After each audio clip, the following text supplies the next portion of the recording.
Para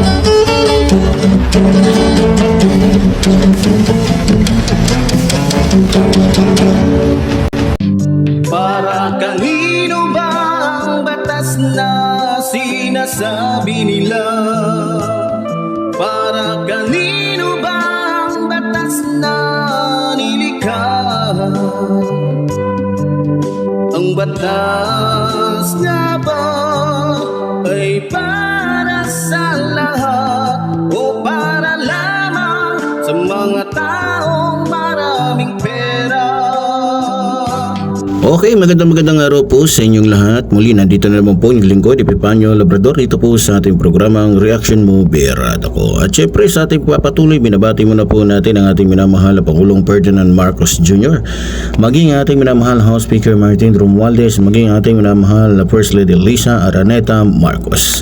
So pasensya na po kayo, doon po sa mga nagtatanong, medyo maano daw yung mic. Kasi po yung ating po kasing mic, nandito po kasi mismo sa loob ng ating mask. So makikita nyo po may wire dito, so nakaklip lang po yan. So yun po kasi yung ginawa ko, kaya minsan medyo bigla na lang po parang may maririnig kayong hangin na humahagros, so sa Bisaya pa. So okay, syempre binabati din po natin maging yung ating mga kababayan sa abroad, maging ating po mga kababayan Luzon, Visayas, Mindanao, mga Epipanyo supporters. Magandang araw po sa inyong lahat. Okay, sa araw pong ito mga minamahal ko mga kababayan, napakahalaga po muli ng ating pag-uusapan ngayon. Ito po ay tungkol po sa nahuli po ng NBI o ng ating mga otoridad na isang spy na mula po sa bansang China.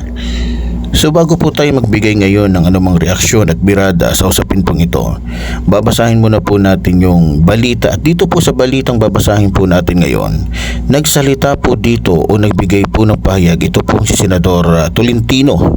So babasahin ko muna po mga minamahal ko mga kababayan. Ayon po dito, pinuri ni Senate Majority Leader Francis Tolentino ang National Bureau of Investigation o NBI sa pagkakahuli sa isang Chinese national na may dalang IMSI. So ang ibig sabihin po dito mga minamahal ko mga kababayan ay International Mobile Subscriber Identity, catcher malapit sa Commission on Elections or COMELEC. Ayon kay Tolentino, pinagtitibay lamang nito ang isiniwalat niya noong nakaraang linggo sa Senate inquiry na aktibo ang China sa pagtatangkang impluwensyahan ang nalalapit na halalan. Bilang may akda, sabi niya, ng Senate Bill 2951 o ang Counter-Foreign Interference Bill, nangako ang senador na patuloy niyang isusulong ang mas mahigpit na panuntunan at mas mabigat na parusa para sa mga magiging espiya sa bansa. Tiniyak rin niya tiniyak din ng mga babatas na ang maipapasang anti-espionage law ng Pilipinas ay sasabay sa mga hamon ng digital era. Binigyan din ni Tolentino na kapag nagtulungan ang pamahalaan, intelligence community at mga taong bayan, hindi magwawagi ang anumang tangkang kumpermiso ang integridad ng mga institusyon ng gobyerno at ng ating eleksyon.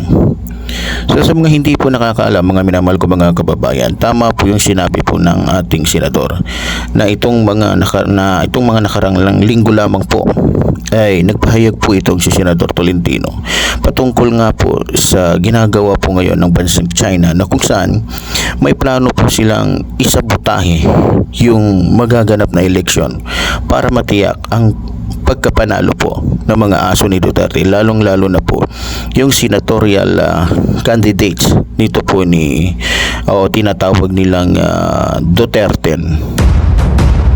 Dito po sa ating screen, mababasa po natin dito yung naging pahayag po ni Senator Tolentino. Dito po sa balitang bayan, yes.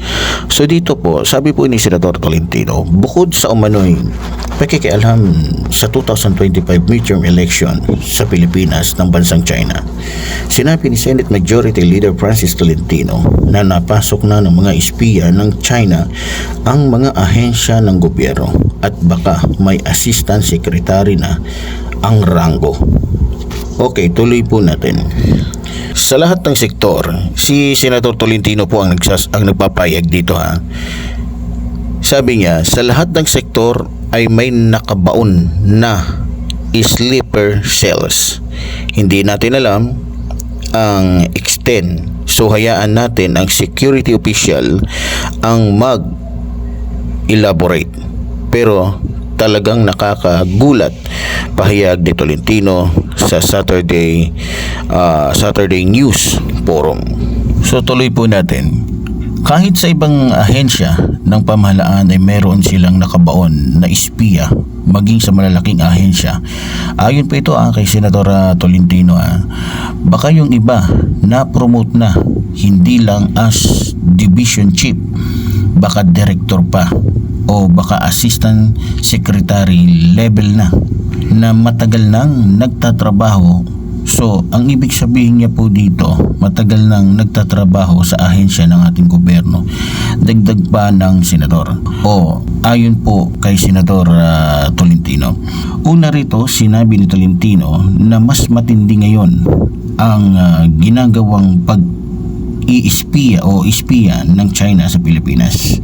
Kinakaharap natin ngayon, sabi po niya, kinakaharap natin ngayon ang isang uri ng pag-iispiya ng China na hindi pa kailanman naranasan sa kasaysayan ng ating bansa. At hindi lang po ito natanggap minsan, kundi patuloy nila itong ginagawa sa ating bansa, giit po ni Senador Tolentino. Ginawa ng senador ang pahayag kasunod naman ng sinabi ng National Security Council o NSC na may indikasyon na nakikialam ang China sa 2025 Philippine midterm elections. Ilang senador ang nabahala sa naturang pahayag ng NSC na tinawag nilang seryosong banta sa kalayaan at seguridad ng Pilipinas. Naalarma rin ang Malacanang sa siniwalat ng NSC. Itinanggi naman ng China ang aligasyon na nakikialam sila sa takbo ng politika sa Pilipinas. Sinabi ni Chinese Foreign Minister spokesperson Go Jikon nitong Webes sa isang press conference na sinusunod ng China ang principle of non-interference o interference in other countries' domestic affairs. So yan. So para po sa akin, tama po mga minamahal kong mga kababayan, yung sinabi po ni Senator Tolentino o yung kanyang plano na dapat magkaroon ng assessment evaluation para malaman kung sino yung talagang mga espiya na nakabaon po sa ating pamahalaan. Kasi nakakabahala po talaga ng gusto dahil ang nakasalalay po dito, kung isipin po natin mabuti, ay ang kapakanan po ng taong bayan at maging yung seguridad po ng ating bansa. Mismo ang National Security Council na po ang may sabi na may indikasyon na nakikialam po o makikialam ang bansang China sa darating na midterm election ngayong darating po na halalan. So sa totoo lang mga kababayan, tama po yung sinabi po ni Senador Tolentino na mas tumitindi ngayon ang ginagawang pang-iispiya ng bansang China sa atin dito po sa Pilipinas. Kaya kung ako po ang inyong tatanungin, tama lang po na ipatupad agad ni Senador Tolentino at dapat sangayunan ng lahat ng ating mga mambabatas na magkaroon ng regular na pagsusuri sa mga kawani ng gobyerno dito sa ating bansa para malaman agad kung sino-sino yung mga espiya ng China na nakapasok po sa loob ng ating gobyerno na kung saan nagbibigay po ng impormasyon sa bansang China. Kaya lang, nakakalungkot lang pong isipin dahil nung ipinarating po ng National Security Council na may indikasyon na makikialam ang bansang China sa midterm election ngayong Mayo, iilang senador lang po ang nabahala sa naturang pahayag ng ng NSC na tinawag nilang seryosong banta sa kalagayan o sa kalayaan at seguridad ng Pilipinas. Isa na dyan yung kung hindi ako nagkakamali, isa na sa hindi nagbigay ng pagkabahala ay ito pong si Bongo na isa ring dugong Chino. Pangalawa si Bato, pangatlo si Boy Sile, pangapat si Amy Marcos, panglima si Jinggoy. Yan po yung mga senador na hindi man lang nagbigay ng reaksyon tungkol po sa usapin na ito na kung saan ipinahayag po sa kanila ng National Security Council. Pero alam ko na tatanungin niyo po ako, bakit kaya? Bakit wala man lamang reaksyon yung mga senador na ito? Ngayon, sasagutin ko po kayo mga minamahal ko mga kababayan. Alam niyo kung bakit? Dahil wala pong utos galing sa boss nila. Bagamat yung boss nila ay nakahimlay po doon sa dahig. Hindi pala nakahimlay, nakakulong lang pala. Uulitin ko po, sa tingin ko lang, kaya hindi sila nagpapakita ng pagkabahala sa usapin pong ito. Yan ay dahil baka sila ang makikinabang sa ginagawa ng China dito sa ating bansa. Yan ay sa tingin ko lamang po. Ewan ko kung tama po ako o sa tingin niyo tama ba? Kahit nga itong si Surima bilang isang pangalawang pangulo ng ating bansa, hindi nagpakita ng pagkabahala sa ginagawa po ngayon ng China dito po sa ating bansa. Pero kung sa bagay, wala naman po tayong aasahan sa Tolongis na yan. Dahil alam ko na kung ano ang magiging sagot niya o anong magiging sagot ng gagang yan pag tinanong siya ng mga media tungkol dito. Sasabihin na naman yan, no comments o no comment. So tatanungin niyo ako, paano ba't mo nasabi? Naalala niyo? Nung tinanong siya ng mga media tungkol po sa panghaharas ng China sa ating mga kababayang Pilipinong mangingisda na nangingisda sa karagatan na sakop pa po ng ating teritoryo o sakop pa ng ating bansa, ano ang naging sagot niya? No comment. Yun din ang naging sagot niya, kung maalala po ninyo mga kababayan, nung tinanong siya kung ano ang masasabi niya sa pagkaputol ng daliri ng ating kababayang sundalo na nakipagbuno sa mga hayop na Chino nung mga panahong hinahatid nila yung mga kagamitan at pagkain ng ating magigiting na sundalo na nakatalaga doon sa BRP Sierra Madre. Sa totoo lang, hindi nga siya nagpaabot ng tulong, ni piso wala siyang itinulong. Tanging Pangulo lang po natin ang nagbigay ng pagpapahalaga sa kagitingan po na ipinamalas po ng ating mga kababayang sundalo na nagbubuhis ng buhay doon po sa BRP Sierra Madre. Ngayon, bumalik tayo sa usapin po ng pang-iispiya ng bansang China. So sa totoo lang, sa obserbasyon ko po para sa akin lang po, parang sa tingin ko, hindi lang po pang-iispiya ang planong gawin ng bansang China dito sa ating bansa. Ba't ko po nasabi? Nung nahuli po kasi ng ating mga otoridad, yung Chinong nahuli nila na paikot-ikot o nakatambay mismo sa harap ng tanggapan ng COMELEC na ilang araw na po nilang minamanmanan, meron po silang nakitang mga hindi basta-bastang mga aparato na nasa loob po mismo ng kotse ng espiyang Chino na nadakip po nila.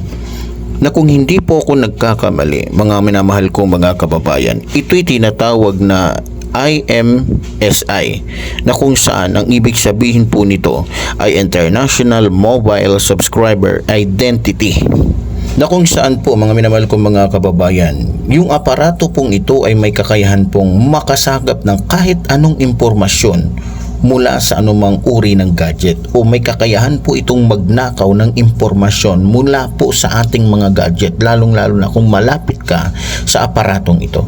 At hindi lang po yun mga minamahal kong mga kababayan, mayroon po tayo natuklasan na itong gadget na ito ay mayroon din po palang kakayahang kontrolin yung sistema o yung system ng isang gadget. Kahit pa yung gagamitin nating counting machine na gagamitin ngayong eleksyon, kayang-kaya niyang kontrolin ito. Ibig sabihin, halimbawa, ang boto ng ating mga senador nasa 90, kayang-kaya niya na itong gawing 30 dahil nakukontrol ng gadget na to yung system na nandoon sa gadget na yun o nandoon sa counting machine na gagamitin ngayong eleksyon. So ngayon, meron lang po ako itatanong sa inyo. Hindi pa kayo nagtataka bakit ginagawa ito ng bansang China ngayon? Bakit nila ginagawa ito? Lalong-lalo na sa papalapit na eleksyon. Sa mga hindi po nakakaalam, simula po kasi na makaupo bilang Pangulo ang ating Pangulong PBBM dito sa ating bansa. Ito ay ayon lang po sa aking sariling pagsusuri at aking obserbahan. Libo-libo po kasing mga illegalistang mga, palagay na natin, mga negosyanteng Chino ang nalugi po sa kanilang mga negosyo, lalong-lalo na yung mga drug lord na mga Chinong dati ay nakakapagpapasok na tuli-tuliladang shabu dito po sa ating bansa. Ngayon, ano ba ang gusto kong ipunto sa sinasabi ko po ngayon, mga minamahal ko mga kababayan? Sa mga hindi po kasi nakakaalam, noong panahon po ni Digong, napaka ano po, kumbaga malaya pong makapasok dito sa ating bansa yung mga Chekwa kahit walang kaukulang mga papeles. Dahil alam naman natin, di ba? Dahil po yan sa malasindikatong pamamaraan po ni Digong ng mga panahon niya. Ba't ko po nasabi? Noong mga panahon po kasi ni Digong, basta may pera yung Chino, napapasok po sa bansang ito. Walang kahirap-hirap. Basta may ibigay ka lang o maibigay mo lang yung presyong hinihingi ni Digong sa mga Chinong kumbaga alien na pumapasok po dito sa ating bansa. Okay na. Sa totoo lang, with birth certificate pa, para makakuha sila ng kahit anong dokumento dito sa ating bansa. Instant, na nagiging Pilipino sila kahit di marunong magsalita ng ating wika. Siguro naman po saksi kayo dyan. Kung maalala po ninyo, kapatid ni Michael Yang, o anong sabi ni Rodrigo Roa Duterte, na eto daw si Michael Yang ay Filipino-Chinese. Ngayon, nung inimbestigahan ngayon yung kuya ni Michael Yang doon sa Kamara, pati sa Senado, nagmukhang tanga, di magsalita ng street ng salitang Tagalog, hindi kaya. Yan ba yung Filipino-Chinese? Diba?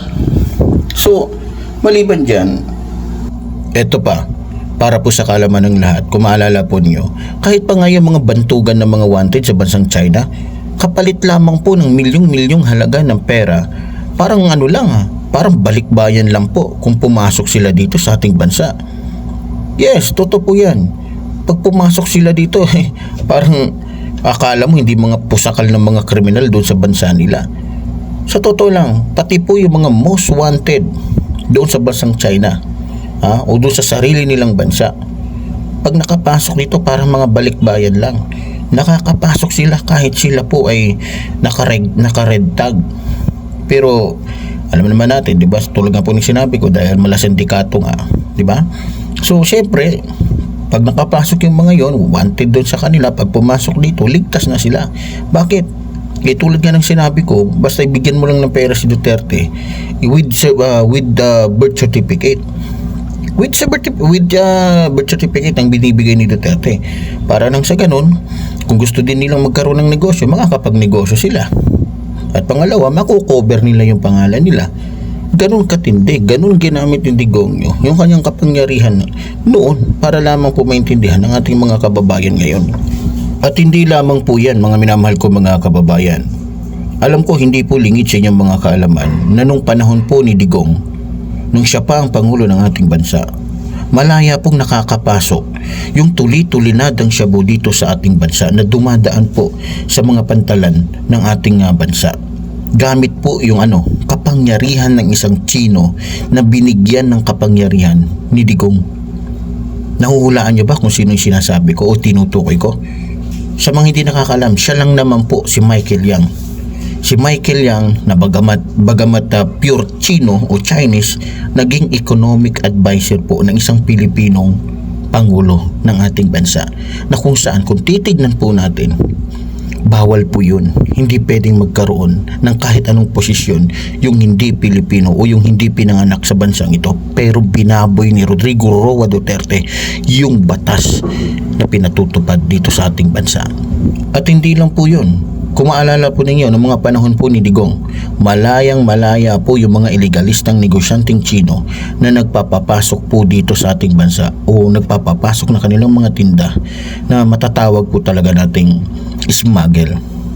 At ito pa, Noong mga panahon po ni Digong, malayang nakakapasok po dito yung lahat ng uri ng mga pasugalan. Alam naman po siguro niyo yan. Kagaya po ng Pogo na kung saan po natuklasan ng ating mga otoridad na sa loob ng mga Pogong yan ay mayroon pong hindi magagandang ginagawa tulad po lamang ng sex den, katulad po lamang ng torture, katulad po lamang ng iba't iba pang mga uri na masasamang gawain na nandiyan dyan. At sa totoo lang, yung mga Pogo hub na yan, noong mga panahon po ni Duterte, yan po ay nagiging tagpuan po at nagiging tambayan po ng mga kriminal, maging ng mga drug lords, maging ng mga masasamang tao sa buong mundo. Pero wag ka. Nung nagsalita po si Digongyo patungkol sa Pogo, anong sabi niya sa mga Pilipino? Harap-harapan po tayo niloko. Harap-harapan po tayo pinapaniwala sa kanyang kasinungalingan. Anong sabi niya? Malinis.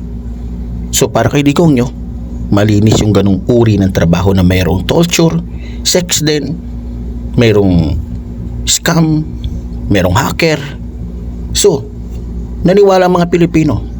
Hindi nila alam na budol sila ng isang mapagpanggap at sinungaling na Pilipino na naging Pangulo ng ating bansa.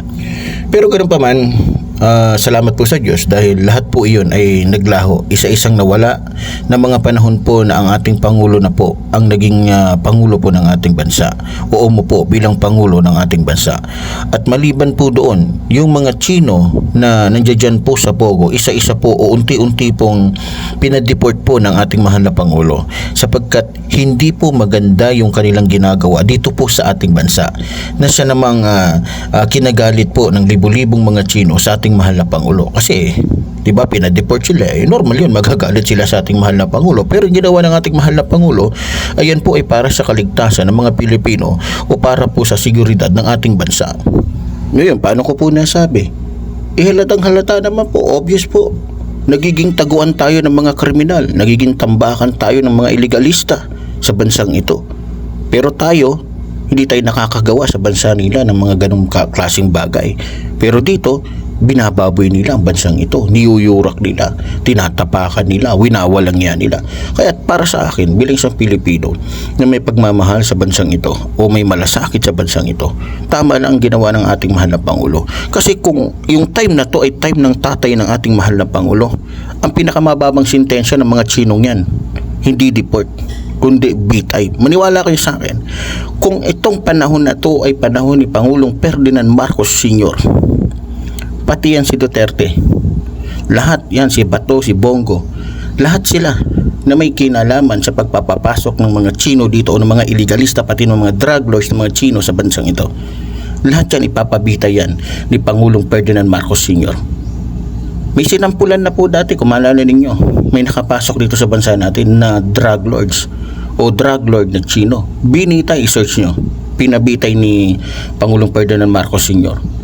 Dahil ayaw ng ating mahal na Pangulong Ferdinand Marcos Sr. na tapakan ang bansang ito. Kaya nga sinikap niya ng mga panahon niya na maging isa tayo sa pinaka-powerful na bansa. Tama? Okay, bumalik po tayo sa usapin ng pakikialam po ng bansang China. So, para po sa akin, sa tingin ko lang, yung nangyayari po ngayon, yan po ay siguro, alam naman po natin na may kinalaman po dito, hindi lamang po ang bansang China. Natitiyak ko na may kinalaman dito, pati yung mga iligalistang Chino o yung isang triad na kinabibilangan po ni Sara Duterte, ni Paulo Duterte at ni Rodrigo Roa Duterte, maging ng kanilang mga kaalyado. At naniniwala din ako na isa dito sa nakikialam at nakikiisa o nagbibigay ng finance para gawin yung ganitong mga trabaho ay yung mga negosyanteng iligalista na may galit po talaga sa ating mahal na Pangulo. At hindi lang yan, pati yung mga nagmamay-ari po ng Pogo at maging yung kanilang mga, alam niyo na, mga partner nila, mga negosyanteng Chino na nalugi dahil hindi na po nila nagagamit yung mga building na pinatayo nila dito sa ating bansa, na kung saan dyan po ginaganap yung mga laro na kumbaga masasabi mo talagang pinagkakakitaan nila ng husto, yung Pogo. So para po sa akin, talagang delikado po at kailangan po talagang kumilos ng ating pamahalaan ngayon dahil ang nakasalalay po dito, unang-una, yung kinabukasan po ng ating bansa. Dahil natitiyak ko na kaya pinapasok at hinayaan ni Sara Duterte unang ating mga senador na makapasok yung mga spy na yan o yung mga hacker na yan dahil makakatulong sa kanila yan. Pabor sa kanila yan dahil alam nila na ang ginagawa ng China ngayon ay para sa kanila dahil sila ay aso o tuta ng bansang China. Tulad po ng sinabi ko, huwag nating kalilimutan yung usapin po patungkol po sa pang-aagaw po ng teritoryo ng bansang China. Alam kong galit din ng Pangulo po ng China sa ating Pangulo sapagkat hindi na sila basta-basta nakakapagpatrolya sa loob po mismo ng ating teritoryo at hindi na rin po tulad noon o hindi tulad noon na malaya silang nakakalapit po sa ating bansa at malaya silang gawin ang lahat ng gusto nila sa lahat po ng kumbaga sa lahat po ng mga pagmamayari po ng ating bansa. Lalong-lalo na po yung mga islang inaangkin po nila na sinasabi nilang kanila na ngayon po ay pinaglalaban po ng ating mahal na Pangulo. Okay, tuloy po tayo sa usaping ito mga minamahal ko mga kababayan. So, kung ako po ang iyong tatanungin o tatanungin ninyo, marami po akong pwedeng sabihin kung bakit po nakikialam ang bansang China ngayon dito po sa ating bansa. Lalong-lalo na po yung pakikialam nila sa usapin po ng eleksyon na magaganap po ngayon dito sa ating bansa. Alam po nating lahat na aso po ni Xi Jinping ito pong mga Duterte. At syempre, alam din natin na itong mga Duterte ay kasama po o kaisa po o membro po ng International Drug Syndicate na pinangungunahan po ni Michael Yang na siya naman po ding kung di ako nagkakamali siya naman po ngayon ang nagbibigay po ng suporta sa mga Duterte sa pamamagitan po ng salapi o pera na pinamamahagi po ngayon ni Sara Duterte sa mga Pilipino para bilhin yung kanilang boto. So para po sa akin, ginagawa po ito ng mga sindikato ng mga negosyanteng Chino o ng bansang China para po maipanalo yung tinatawag po nilang Duterte. At sigurado ko na maliban kay Sara Duterte, kay Bongo, kay Robin, kay Bato, itong sinisikap nilang maging senador na Duterte ay karagdagang magiging aso lamang po ng bansang China na magiging sunod-sunuran sa kanilang mga kagustuhan.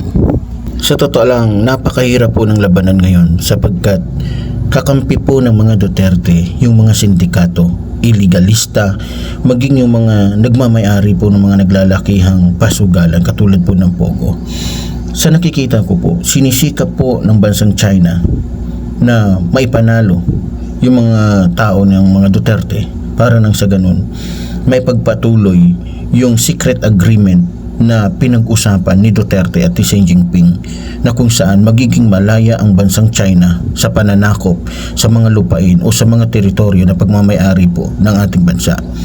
At isa din sa nakikita ko, kaya po nakikiisa o sumusuporta o nagbibigay ng finance itong sindikato o yung drug syndicate na kabibilang o kinabibilangan nila ay para po maging malayang muli na makapasok dito sa ating bansa yung tuli-tulinadang shabu na binunyag po ng dating agent po dyan sa Bucor, dyan po sa custom na si Guban. So sa nakikita ko, marami pong tutulong sa mga Duterte ngayon ng mga sindikato dahil nga po sa nalugi po sila sa loob ng 3 taon dahil nga po sa hindi pinahintulot ng ating mahal na Pangulo na may pagpatuloy yung kanilang mga masasamang aktibidad. Lalong-lalo na po, sigurado ko na tutulong po sa ating mga kalaban yung mga drug lords na hanggang ngayon po ay nagtatago katulad po ni Michael Yang, ni Alan Lim at iba pa. At syempre, katulong po dyan yung mga politikong may pananagutan po sa ating bansa na kung saan ay nagtatago po nga. Isa na po dyan si Arnie Tevez. Balita ko po, tumutulong po na ini-endorso itong mga Duterte maging Duterte kasi alam po ni Arnie Tevez na pag nanalo yung kanilang manok, maaari na siyang makauwi dito sapagkat sa pamamagitan ng kapangyarihan ng isang presidente ay mabibigyan siya ng kalayaan katulad po na nangyari po kay Gloria Macapagal Arroyo at sa iba pa.